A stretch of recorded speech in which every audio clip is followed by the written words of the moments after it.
میں آپ کو عرض کر رہا ہوں، اللہ تبارک و تعالیٰ نے قرآن عظیم میں سورہ ہود میں 2 مقام پر ہمیں یہ بتا دیا۔ نمبر 1، کیسے تمہارے سارے گناہ بخشے جائیں گے، کیسے تم اللہ کا قرب حاصل کر سکتے ہو، عاملین کو چھوڑ دیں، فلاں چھوڑیں، اس پر عمل کریں، کیسے اللہ کی نعمتیں تمہارے مرتے دم تک تمہاری طرف مائل رہیں۔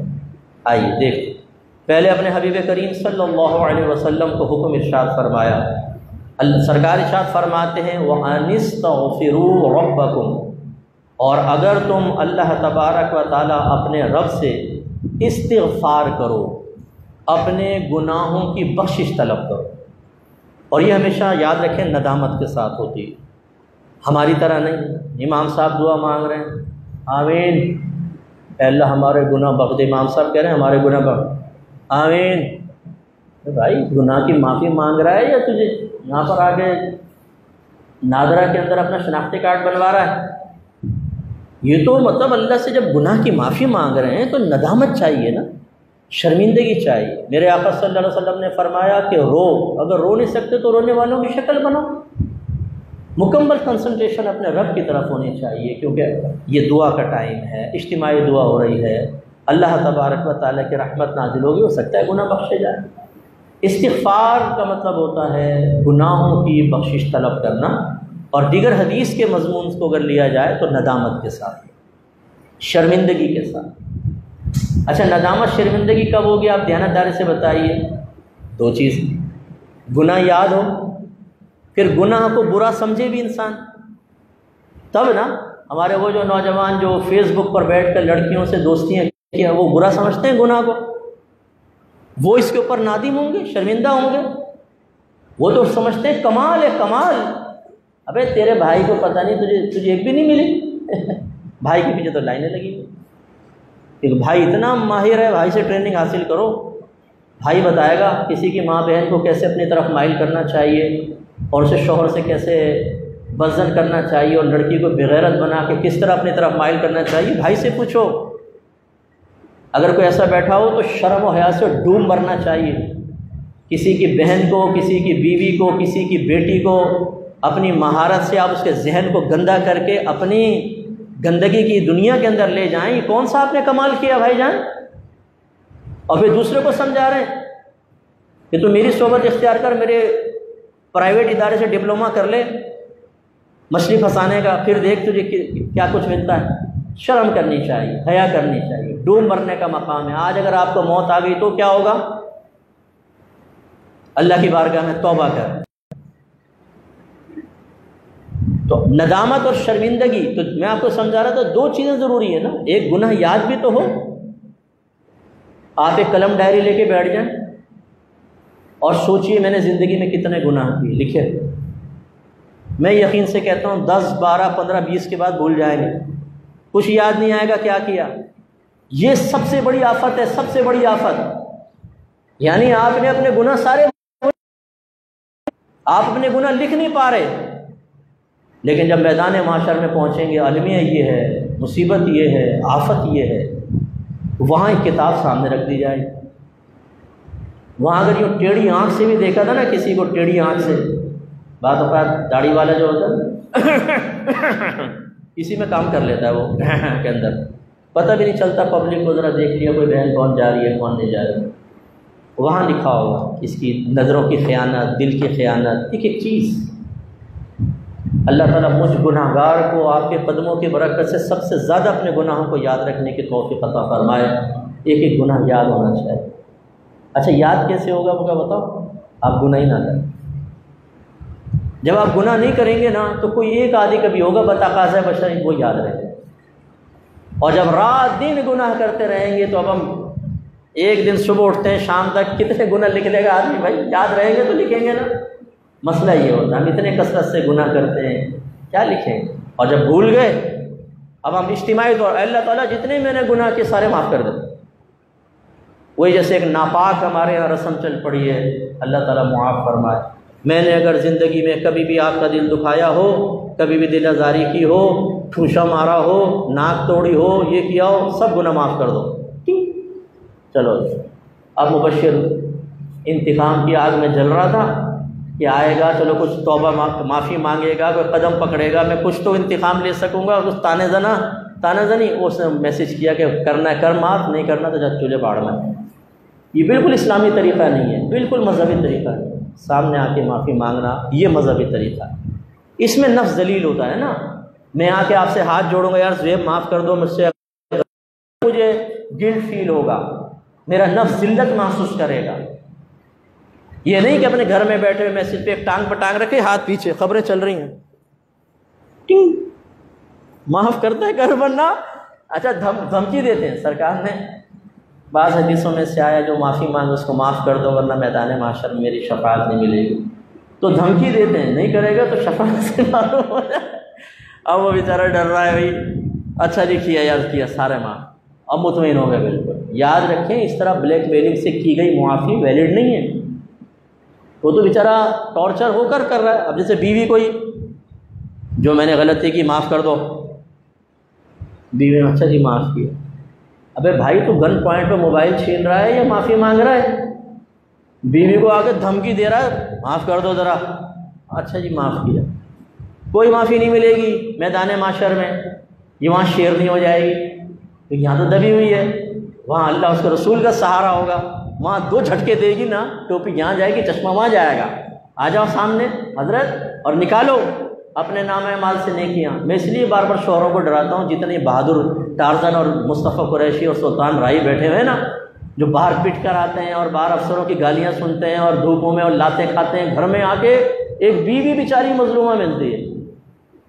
اچھا بہت سی بیویاں خوش ہو رہی ہوں گی اس ٹائم نا، بہت سے شوہر ایسے ہیں جو بیچارے باہر عزت پاتے ہیں اور گھر میں آ کے بیویوں کے ہاتھوں رول رہے ہیں۔ کیوں اختر بھائی ایسا ہوتا ہی نہیں ہوتا؟ میں نہیں کہہ رہا ہوں کہ آپ کے گھر میں ویسے ہی کہہ رہا ہوں ہوتا ہے۔ تو بعض خواتین خصوصاً جو ہماری باہر کی بہنیں سن رہی ہیں، الامان والحفیظ، ہر بہن ایسی نہیں ہے، بہت اچھی ہیں، لیکن جو وہاں شوہروں کی درگت بنتی ہے نا ان کے ہاتھوں، یہ بیچاری پتہ نہیں کیسے بچیں گی میدان معاشر میں۔ اس لیے کہ میرے آقا نے ایک دفعہ فرمایا عورتوں سے کہ بروز میں نے جہنم میں عورتوں کو کہا تو تم بکثرت صدقہ کیا کرو۔ عورتوں نے پوچھا رسول اللہ کس وجہ سے؟ فرمایا کہ تم ناشکری کرتی ہو اور احسان فراموشی کرتی ہو۔ عرض کیا اللہ کی؟ فرمایا نہیں، اپنے شوہروں کی ناشکری کرتی ہو، احسان فراموشی کرتی ہو۔ پھر سرکار نے فرمایا بعض اوقات شوہر ایک عرصہ دراز تک اپنی بیوی کے ساتھ اچھا سلوک کرتا ہے، پھر وہ اس سے کوئی ناگوار بات دیکھتی ہے تو کہتی ہے کہ تو نے میرے ساتھ کیا ہی کیا ہے؟ کرتی نہیں ہو کرتی ہیں عورتیں، تم سے تو شادی کر کے میری زندگی برباد ہو گئی، اچھا خاصا چودھری صاحب کا رشتہ آیا تھا، میں نے منع کر دیا تھا۔ یہ شیخ بیچارہ کچھ نہیں کر رہا، چودھری صاحب اس کو بٹھاتے ملکہ بنا دیتے۔ ارے بھائی جو ہو گیا سو ہو گیا، اللہ کا شکر ادا کرو۔ تو یہ ناشکرہ پن، فلاں کی طرح شوہر ہوتا تو بہت اچھا تھا، یہ فلاں یہ کمبخت میرے قسمت میں پڑ گیا، غلط چیزیں۔ تو میری بہنیں مجھے ناراض نہ ہوں، جب تک ان کی فیور کی بات ہو مفتی صاحب بڑے اچھے لگتے ہیں، اور جہاں میں شوہروں کی کچھ فیور میں بولتا ہوں بولتے ہیں یہ مرد ہے نا، جب دیکھو عورتوں کے پیچھے پڑے رہیں گے، جب دیکھو عورتوں کے پیچھے پڑے رہیں گے۔ ارے بھائی میرے اور کوئی کام ہی نہیں ہے کہ میں ڈنڈے لے کے ساس کی طرح عورتوں کے پیچھے بھاگتا رہا ہوں، کرو روٹیاں بناؤ، کپڑے دھو، شوہروں کی خدمت کرو، میرے پاس بھائی ایسا ٹائم نہیں، میں تو شوہر بیوی دونوں کو کہتا ہوں۔ تو اب خلاصہ کلام یہ ہے کہ گناہوں کو یاد کر، جتنے یاد آ جائیں، استغفار ندامت کے ساتھ، یہ پہلا اللہ نے اصول بیان فرمایا۔ پھر اللہ تعالیٰ فرماتا ثم توبوا الیہ، پھر اللہ تعالیٰ کی بارگاہ میں توبہ اختیار کرو۔ اس کا مطلب ہے یاد رکھیے، استغفار ایک الگ چیز ہے، توبہ ایک الگ چیز ہے۔ استغفار کا مطلب ہوتا ہے اپنے سابقہ گناہوں پر معافی طلب کرنا، یہ توبہ نہیں ہے، یہ صرف معافی طلب کی ہے، یہ استغفار ہے۔ توبہ کا مطلب یہ ہوتا ہے کہ جو آپ نے گناہ سابقہ زندگی میں کیا ہو، ندامت کے ساتھ، شرمندگی کے ساتھ، اللہ کے خوف کے ساتھ، اس بات کا ارادہ کرنا کہ آئندہ میں یہ والا گناہ کبھی بھی نہیں کروں گا، اور پھر اس پہ استقامت آدمی اختیار کرے، یہ ہے توبہ۔ اس کا مطلب ایک شخص نے زنا کیا، اس نے کہا اللہ میرا گناہ بخش دے، زنا ہو گیا مجھے بخش دے، یہ استغفار ہے۔ توبہ کب بنے گی؟ جب وہ ندامت کے ساتھ وہ پختہ ارادہ کرے اب آئندہ کبھی زنا کے قریب نہیں جاؤں گا، اور پھر واقعی وہ نہ جائے، تو یہ توبہ کامل ہے۔ تو دو چیزیں ہیں، استغفار اور توبہ۔ تو آپ اور مجھے اب ہمیں یہ راستہ اختیار کرنا چاہیے جس سے ہمیں ایک منزل ملے گی۔ وہ منزل آگے اللہ انعام بیان فرما رہا ہے کہ سب سے پہلے اپنے گناہوں پر توبہ کر لیجئے، جتنے بھی سابقہ گناہ ہوئے، مارا تھا، پیٹا تھا، گالی بکی تھی، بدنگاہی تھی، کسی کے ساتھ برا سلوک کیا تھا، اس سے معافی مانگ لیں اور استغفار، پھر توبہ کہ آئندہ کبھی نہیں کریں گے۔ جب یہ کر لیں گے اللہ تعالیٰ ارشاد فرماتا ہے کہ یمتعکم متاعا حسنا الی اجل مسمی، تو اللہ تبارک و تعالیٰ تمہیں بہترین سامان زندگی فراہم کرے گا، الی اجل مسمی، جب تک تمہاری زندگی مقرر ہے، جب تک آخری وقت نہیں آئے گا۔ اللہ تعالیٰ وعدہ فرما رہا ہے تم استغفار کرو، توبہ کرو، گناہوں کا راستہ چھوڑ دو، اللہ تبارک و تعالیٰ فرماتا ہے تمہیں متاع حسن دے گا اجل مسمی تک، جب تک تمہاری زندگی باقی ہے بہترین سامان زندگی عطا فرمائے گا۔ وَيُؤْتِي كُلَّ ذِي فَضْلٍ فَضْلَهُ، اور ہر فضل والے کو اپنا فضل عطا فرمائے گا۔ مطلب کیا ہے؟ علماء نے فرمایا اس کا مطلب یہ ہے کہ پھر جتنا زیادہ آدمی نیک عمل کرتا رہے گا اللہ تعالیٰ اسے دوسروں سے اتنا ہی زیادہ عطا فرماتا رہے گا۔ مشکل راستہ ہے نا؟ یہ راستہ ہم اختیار نہیں، ہم عامل سے پوچھتے ہیں، ہم کسی پیر صاحب سے تعویذ لیتے ہیں، ہم کوئی دعا کروانا چاہتے ہیں، عمل نہیں کرنا چاہتے۔ استغفار، توبہ، اس پہ استقامت، پھر دیکھیے اللہ تعالیٰ کیسی فراوانی اور آسانیاں عطا فرماتا ہے۔ دوسرے مقام پر یہ میرے آقا کا فرمان تھا، حضرت ہود علیہ السلام اپنی قوم سے اللہ کے حکم سے بیان فرما رہے ہیں، وَيَا قَوْمِ اسْتَغْفِرُوا رَبَّكُمْ، اور اے میری قوم اپنے رب سے استغفار کرو، ثُمَّ تُوبُوا، پھر اللہ کی بارگاہ میں توبہ کرو۔ ہر جگہ دیکھیں دو چیزوں کا ذکر ہے نا۔ آپ میں سے کچھ ایسے بھی ہوں گے جن کو آج توبہ اور استغفار کا فرق پتہ چلا ہوگا، ہم سب کو مکس کر دیتے ہیں۔ شریعت نے جب لفظ دو رکھے ہیں استغفار، توبہ، تو ان کے مفہوم علیحدہ ہیں۔ غسل اور مسح وضو کے فرض میں ہے نا، غسل کا الگ مفہوم ہے، مسح کا الگ مفہوم ہے، سیکھنا پڑتا ہے۔